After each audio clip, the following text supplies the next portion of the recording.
मध्ये जर का तुम्ही लग्न झालेलं असेल तर डाळीच्या डब्यामध्ये, तांदूळाच्या डब्यामध्ये पैसे ठेवता की नाही? कोण कोण नाही ठेवत हात वर करा. सगळ्या ठेवतात. हे बफर आपले 25 रुपये ते, आणि उरलेले 25 रुपये हेच तुमची खरी कमाई. जो खर्च करायचा त्या उरलेल्या 25 रुपयामधूनच करायचा. तीच तुमची खरी कमाई आहे असं जर का तुम्ही मानलं तर तुमचा तुमचा व्यवसाय वाढीला लागेल.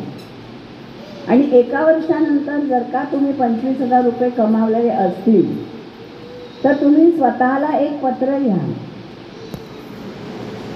की मी माझ्या ठरवलेल्या गोष्टी मिळवण्यामध्ये किंवा अचीव करण्यामध्ये यशस्वी झाले आहे, त्यामुळे मी एक यशस्विनी आहे. जमतंय का बघा.